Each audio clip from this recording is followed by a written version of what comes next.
Last week on How to Drink, I told a story about a absolutely deranged road trip that took a month of my life when I was a child, and culminated in something that people are referring to as a great and terrible tragedy to befall an 8-year-old boy. If you missed that, and based on the numbers where that video stands right now, there's a very good chance you did miss it. You might be surprised to know that my favorite place in the world to drink at the moment is probably Trader Sam's Grog Grotto at Walt Disney World. I am a huge Tiki fan. I love Tiki drinks. The Tiki drinks there are very good, great even. The environment is very fun. You know, it doesn't hurt that while you're there, you're on vacation. That's a factor, right? It's a good place to be. It is well themed. It is showy. It is silly. The drinks are delicious. Everybody is having a good time there. It's a great place to get a drink. It's definitely the best place to get a drink at Disney World. But regardless of all that, it's a phenomenal Tiki bar. And what I want to do today is bring you with me there to this wonderful place, this Trader Sam's Grog Grotto, where I will review all of the drinks at Trader Sam's Grog Grotto. Yes, I managed to drink every single drink on the menu. I consider that to be something of a feat. You might consider it to be something of a shame or an embarrassment. We can disagree. Most of the drinks at Trader Sam's are their variations on classic Tiki cocktails. They don't publish their particular formulations in specific, but they do give you ingredient lists. Other people have done pretty good jobs online of reverse engineering those recipes. I'm going to provide those recipes in the description of this video right below me, so that if you see anything in this video and you want to make it yourself, check the description. It's right there. I will also check back in with you here with some additional information throughout the episode. And without further ado, let's go to Trader Sam's.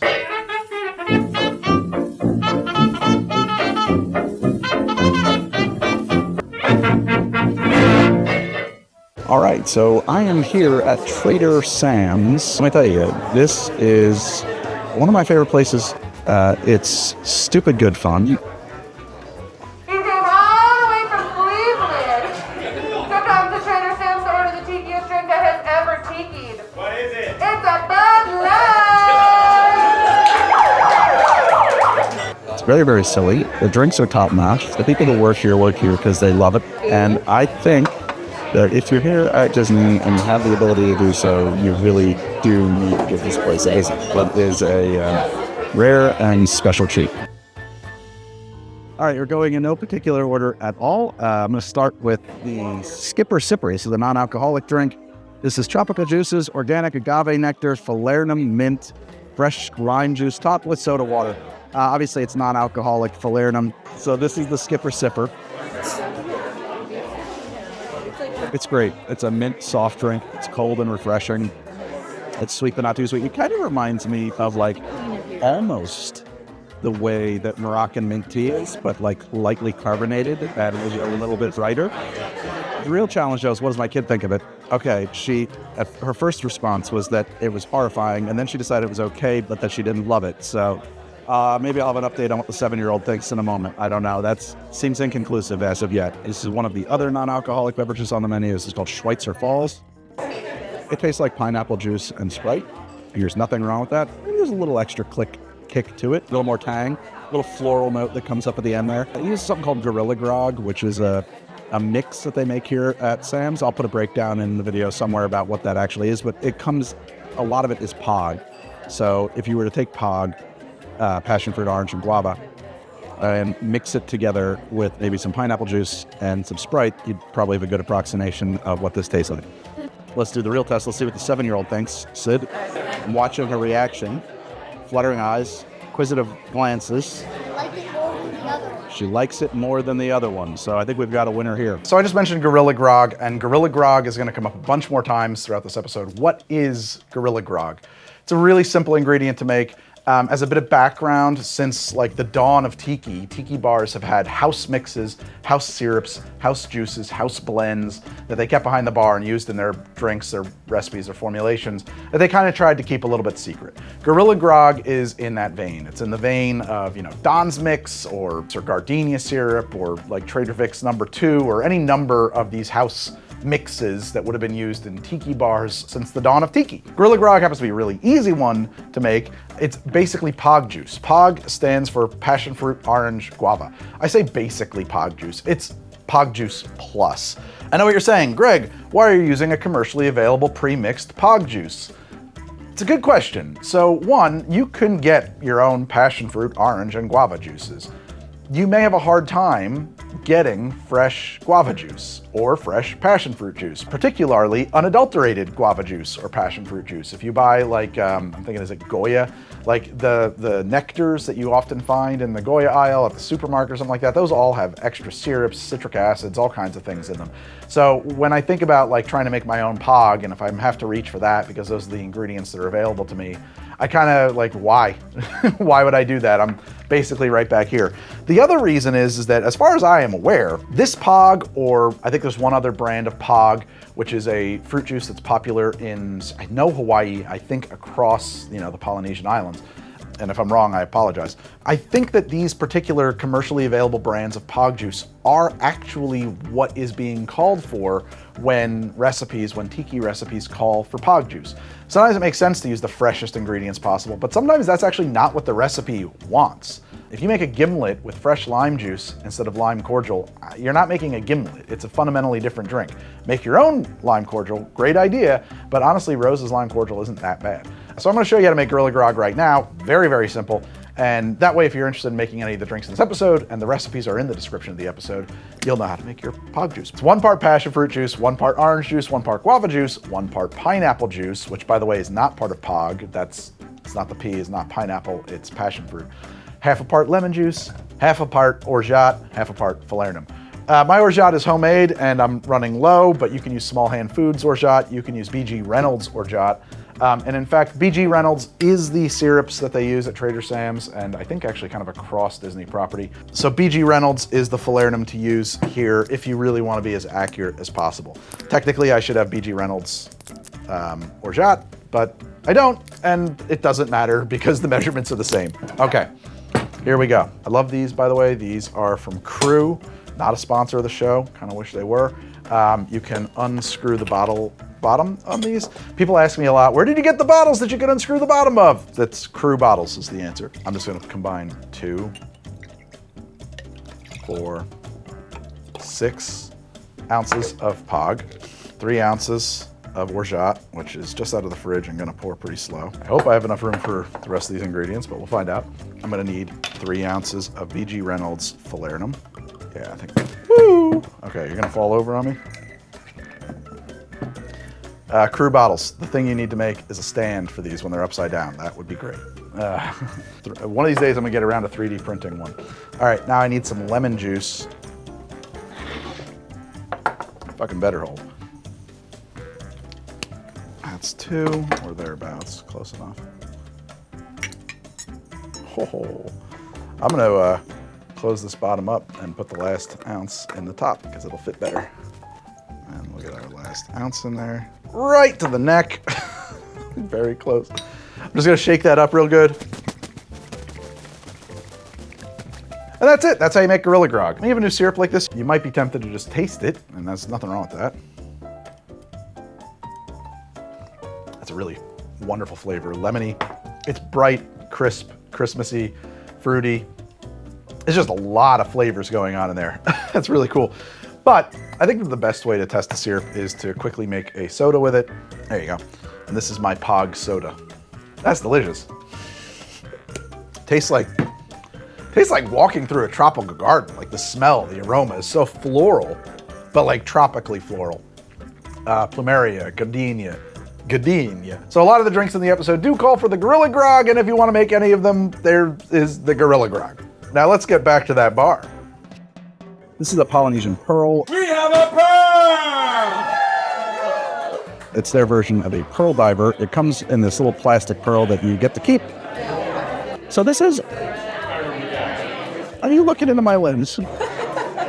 It is definitely hitting the vibe of a pearl diver. It is not the way that Don Beach made a pearl diver. This is made with rum chata, cream liqueur, Grand Marnier, cinnamon, and tropical juices. It's doing it. It's doing what a pearl diver should do. It just doesn't actually have butter in it. It is sweet, creamy, and floral. The rum chata does what it needed to do. Honestly, it's like a shortcut to making this drink. In fact, I mean, there's no way to say that Don Beach wouldn't have made it exactly the same way if he had had access to rum chata when he I think it's him, or is it a Trader Vic drink? I don't know, off the top of my head. It's an accessible tiki drink, a very accessible tiki drink. But I like it. I can't fault it at all. So this is what they call the Tiki rum. This is basically their version of a painkiller. It's on the money. It's a perfect painkiller and is silky smooth. The cinnamon and nutmeg, they put cinnamon on theirs. Really does a lot for the drink, just the nose of it, even with a straw. Neither too orangey, nor too pineapple-y, or too rummy. This is perfect, and you'll never see these coming. I tell you, they make them good here. It's hard to miss. I'm pretty sure this is because I ordered a Nautilus. You gotta swim. You gotta swim. I'm swimming. You don't swim, you sink. If you sink, you cannot drink, okay? It is science. I'm swimming.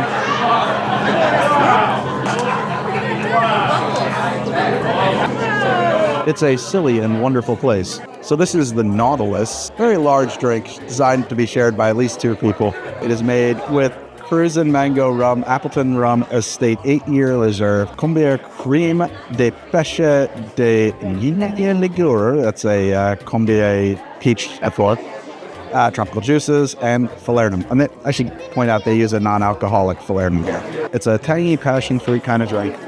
It's not too sweet. It's well-balanced passion fruit drink. It's got a little bit of bite on the throat, not from like alcohol burn or anything like that, as far as I can tell. It's like from there being maybe a little acidity. There might be grapefruit, but there's definitely passion fruit. I like it a lot. If you like passion fruit, you're going to love it. If you like theatrical drinks that are meant to be shared with friends and family, you're going to love it. I will not be finishing it because I have a whole menu to get through.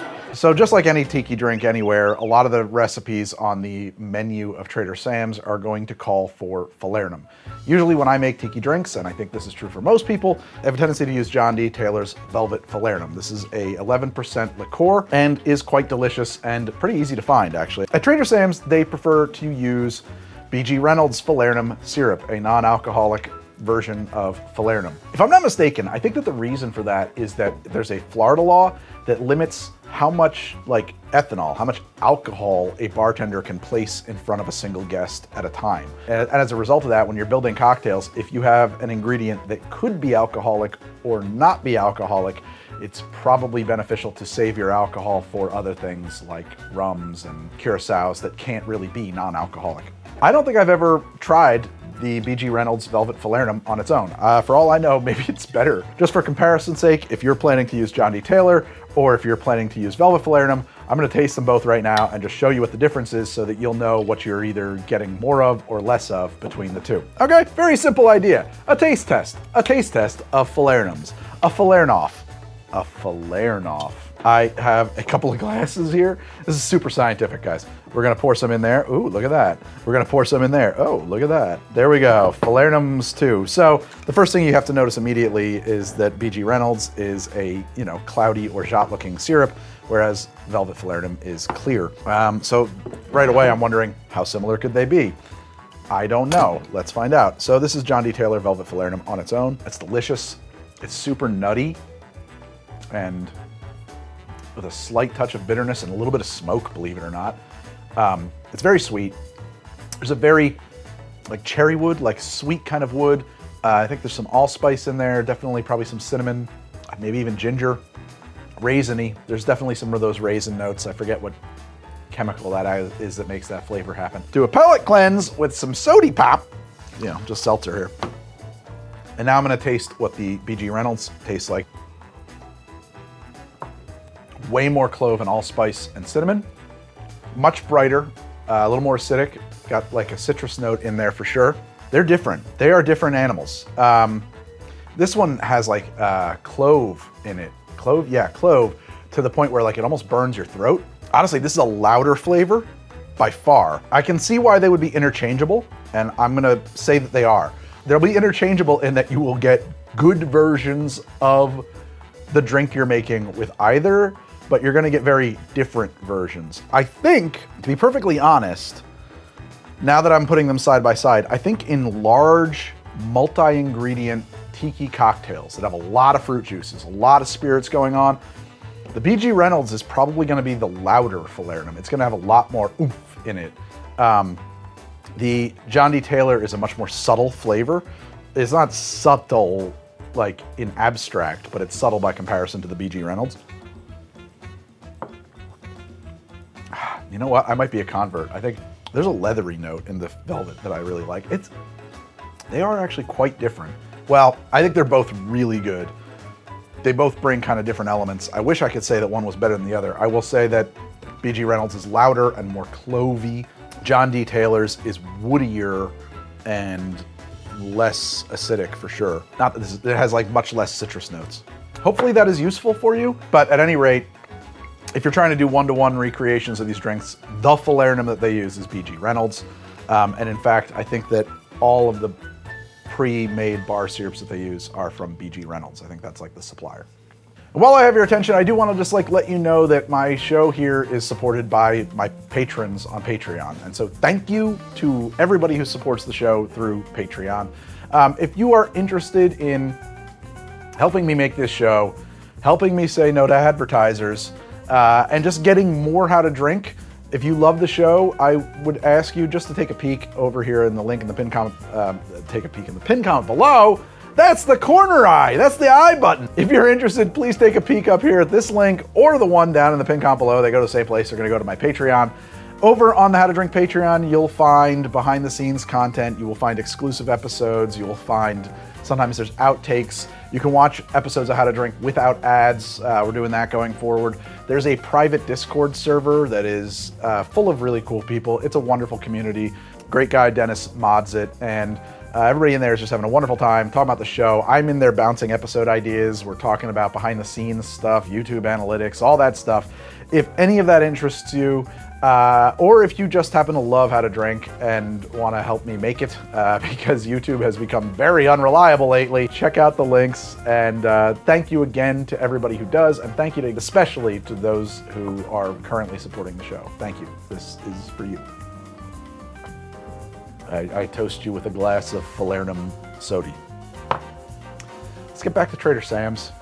This is a spiced island. This is actually a bourbon drink, and bourbon tiki drinks are always a joy.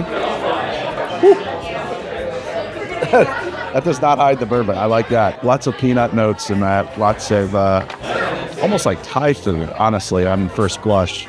So this is Knob Creek's Disney Select Knob Creek Orgeat and St. Elizabeth Allspice Dram, and maybe some pineapple juice. I have to check the specs. It might be a riff on a house without a key. Something about the St. Elizabeth Allspice Dram mixed with your Orgeat and little pineapple, but the big peanutty notes in that bourbon, it kind of reminds me of Thai food. I don't know, but I like it. It's really good.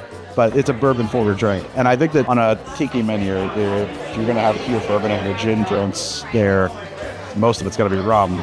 We really want those things to be bourbon and gin drinks. So I got a little tripped up there talking about the spiced island. I questioned, hey, maybe this is a reference to A House Without a Key. House Without a Key is the book that introduces the Halekulani cocktail, if I'm not mistaken. And it's the Halekulani cocktail that I was thinking of. I have checked my notes on that, and I can't really call them anything more than sort of cousins to each other, the Spiced Island and the Halekulani cocktail. They're both tiki drinks that are dependent on a combination of pineapple juice and bourbon, but that's about where the similarity ends. So why don't I make a Halekulani cocktail right now, and we'll have that. It's gonna start with a half an ounce of pineapple juice, half an ounce of simple, bar spoon of grenadine. You want half an ounce of orange juice, and half an ounce of lemon juice. It's probably a world where you could do like acid adjusted orange juice or something like that and come out with something that's extremely the same. But this is the way I know the recipe. I just had a drink that had acid adjusted peach juice in it. Oh, so good. I gotta learn how to make that. 1 dash of Angostura bitters and an ounce and a half of bourbon. Let's shake that up.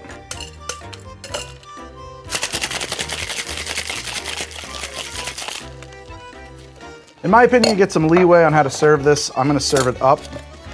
There's not a lot of opportunities to do an up drink with a tiki cocktail, and I think if you got it, take it. Same thing with the bourbon, you know? The other thing is, should I be garnishing this better? Oh yeah. Should I be garnishing it at all? Absolutely. Does that matter for today? No, I'm not gonna do it. I'm tired. Here we are, a Halekulani cocktail. I haven't had one of these in years. I really liked it last time I did. It's so cool. All of those juices moderate and enliven the bourbon to bring out notes that you would never have noticed before. Today, I'm picking up some banana notes, which are so fun to find in bourbon because you associate them with so much rum. Otherwise, it's a well-balanced, light, and approachable bourbon answer to a tiki drink. That said, I think I kind of like the spiced island just a little bit more. It's a bit more loud on the bourbon front, and it's got a lot more spicy, kind of those Falernum notes. Yeah, tough call. I don't know.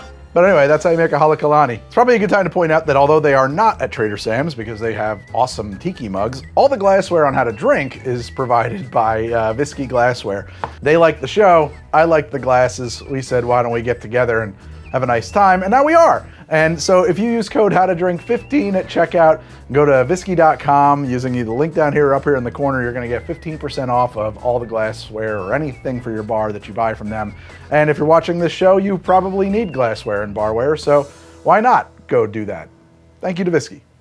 Now we got hippos out on the loose and they're stuck way up in those trees. Hey, hippos, come down, it's not safe up there. Whenever let's hear it, we're gonna have to ride this 2 shots of rum! every time. That's what happens when you order the Mai Tai here, which they call the HippopotoMai-Tai. It's fantastic. It's a real Mai Tai. It's wonderful. Well balanced.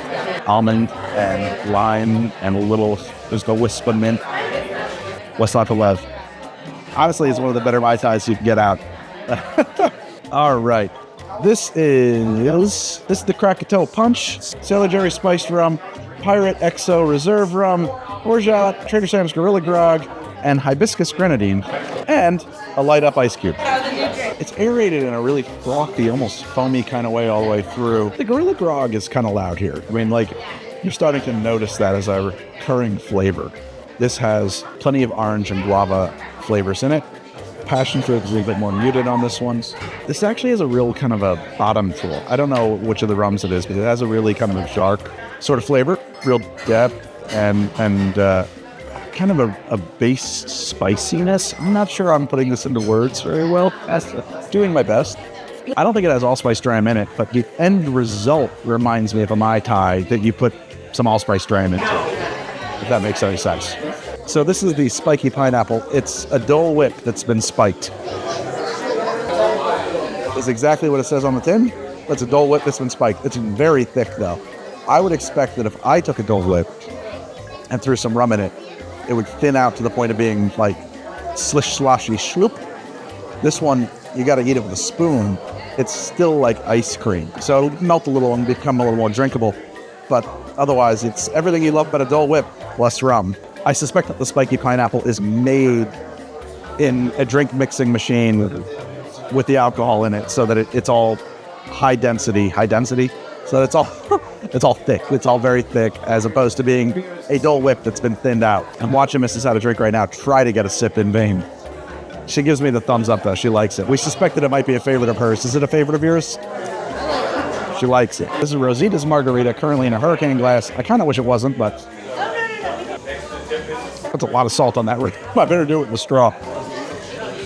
That's a fine example of the sweeter end of the margarita spectrum. It's got Bull's orange curacao in there. It does actually have a really nice orange juice, orange curacao note that the whole flavor profile finishes on. Kind of rides out on that. I like it. It's good. I do prefer a much more lime, snapping forward kind of margarita, but this is definitely a kind of margarita that most people like. So this is their Dark and Tropical Stormy, their house version of a Dark and Stormy. It's a hell of a lot stronger than I make mine. Oh man. I gotta be careful with that. Yep, that'll do it. That's a potent Dark and Stormy is what that is. This is their Mosquito Mojito. All right, look, that's the first drink on the menu. It's a miss for me. I would skip the house mojito. No, there's a lot of things in there that don't belong in a mojito. I'm sorry. I hate to say that. Not a fan. So the Mosquito Mojito has Bacardi Dragonberry Rum, organic agave nectar, fine, Falernum, interesting, mint, with fresh lime juice topped with soda water. So if you like a mojito, you might find yourself not liking that. So my wife, Mrs. How to Drink, does not like a mojito. She says she loves it. I did not like that mojito. Mrs. How to Drink did like that mojito. I have a feeling that since I didn't like that mojito and I pointed out that it was a very strange and non-standard mojito, that even though a mojito is an extremely well-known drink that's very, very easy to make, people are going to say, but Greg, how do you make a mojito? So here's how I make a mojito. And frankly, a mojito when I'm not even trying that hard. This is a very, very standard mojito. I'm sure you could get crazy with it. I did an episode kind of comparing mojito formulations and looking for perfect mojito. I'll put a link down there and up here in the corner. It was fun, it was interesting. There are definitely improvements you can make to the mojito. I don't know if they're worth the additional effort. I think this is a perfect mojito, if that makes any sense. It starts out with mint, and I like a fair bit of mint. My mint is wilting because it's the weather conditions inside the How to Drink bar are not conducive to keeping mint from wilting. So we're gonna put a fair bit of mint in here, you know. Some people like to put the whole stalks in. I have seen that done in videos that I've seen from bartenders in Cuba. But also they're working in a really high volume environment, and I think that, like they are churning out drinks. And I think that that's a part of that. I don't think that if you're making your own mojito, well, I think if you're making your own mojito, you should do whatever you want with it. But I think the benefits of putting a whole stalk in there are that you can do it fast, whereas this is a good way to make a mojito. I'm going to add simple syrup to taste. In my case, that's gonna be about a half an ounce, but you know, go ahead and make it an ounce if you like. Again, same idea here. We're gonna do half an ounce to an ounce of lime juice. I don't think we need to be terrifically precious about how to make a mojito. If it's fresh, bright, citrusy, and minty, and carbonated, and rummy, that's a mojito for me. When it has dragonberry rum in it, that does kind of cease to be a mojito. So that came in just shy of a whole ounce of lime juice. Certainly the rum you should use would be a Havana Club 3-year, but if you live in the United States, you can't get it. To that, I would say use whatever rum you like. However, I think currently the platonic ideal for rums to use in a mojito, if you're in America, is Probitas, and I'm gonna put in 2 ounces. And at this point, you're supposed to muddle. My muddler is still missing, so I'm gonna use this Molina, which is fine, and I hope I pronounced that right. And why is my muddler still missing? I don't know, because I keep forgetting to order one. It's embarrassing. I don't know where it went either. Do you need to muddle? Actually, I don't think you do. I think if you just added ice to this and stirred it, you would get more than enough oil out of the mint. And really just the mint being in there is gonna do plenty. The alcohol is gonna draw the oil out. The syrup is gonna draw the oil out. But people are gonna wanna see you muddle. There's the muddling. We're gonna top that up with a little club soda, seltzer. People get hung up on the difference between seltzer and club soda and all that stuff. It's carbonated water, guys. That's all it is. Put some ice in there. I do not recommend using crushed ice in a carbonated drink because it's gonna help it decarbonate very quickly. And a straw. Oh, you know what you should do with a mojito? You should stir it so it cools down. That's important. My mojito is room temperature. Stir yours. That'll be nice. Delicious. Minty, citrusy, very light, very fresh. Notes, it rides out the rum notes at the end there. It's a delight. A mojito, it's impossible to miss with a mojito. I gotta say, by the way, the mojito on the menu is the Mosquito Mojito, but if you just want a regular mojito, I would bet dollars to donuts that the people behind the bar at Trader Sam's will make you a regular mojito.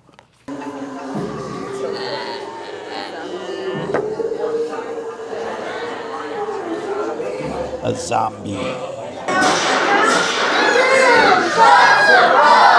So this is the zombie. They make it with Gosling's 151, Appleton Estate 8-year, Bacardi Reserve, Ocho, it's the 8-year, tropical juices, and Falernum and cinnamon. That is a full-powered zombie. That'll knock you on your ass. Definitely on the money, authentic. Well balanced, but not hiding its rum at all. You better like rum to like this drink. It is full throttle, all gas, no brakes, authentic tasting zombie. Obviously, everywhere is going to have their own version of a zombie. The zombie recipe has been around since 1937, I think, and it's been made 1,000 different ways since then. Argue amongst yourselves if you think this is the real deal or not. I'm telling you, I'm drinking one, it's the real deal. It will turn you into a zombie. All right, this is the last non-alcoholic beverage on the menu. This is called Zero Proof Polynesian Punch. Lyre spiced cane spirits, orange pineapple, passion fruit juices, guava, hibiscus, ginger beer, and soda water. It's a beautiful looking drink. What a weird drink. It tastes like buttered popcorn and coconut. Oh, and like toasted marshmallows. What a strange combination that is. That's really cool. Super fun. You're not going to convince anybody that there's rum in it, but it's enjoyable. Take the cinnamon, toss it in the flame, and share turkey.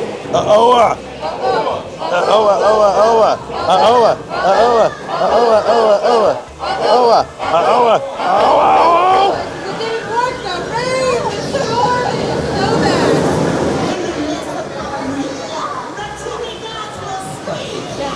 so bad. Hey, good luck, friends. You're gonna need it. Thank you. All right, so that's the Aoa. The Aoa is Plantation Original Dark Rum, Bacardi Superior Rum, orange, passion fruit, guava, pineapple, and grapefruit juices, Falernum, cinnamon, fresh lime juice, recommended for 2 or more parties. I make these at home because I happen to have this mug at home, and what a treat this is. What a wonderful thing it is. It's kind of like a perfect tiki drink in my opinion. The rum is present. You can taste the rum. It has a plethora of fresh fruit juices in it.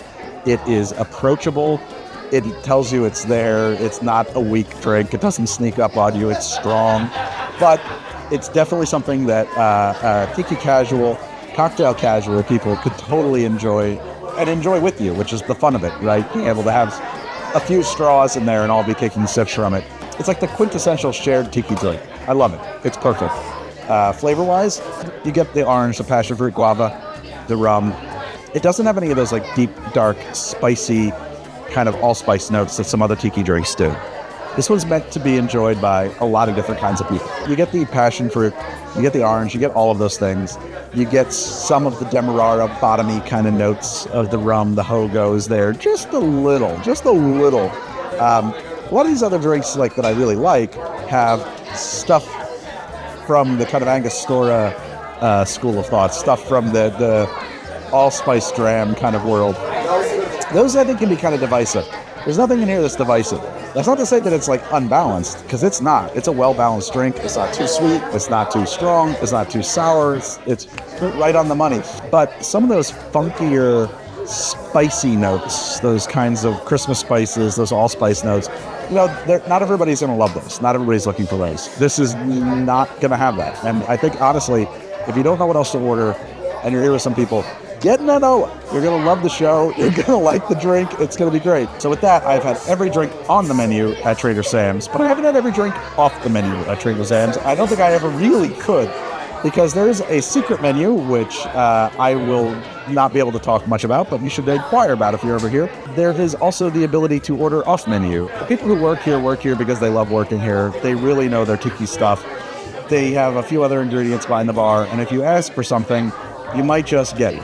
So swing on by, have a great time here at Trader Sam's. I can't imagine a person leaving here unhappy. Anyway, thank you guys so much for watching the show. I hope you've enjoyed it. And if you have, check out my Patreon for more fun stuff. We can get behind the scenes. We can talk in my Discord.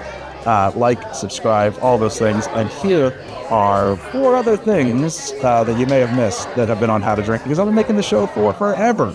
So check them out. See you guys real soon in the next How to Drink.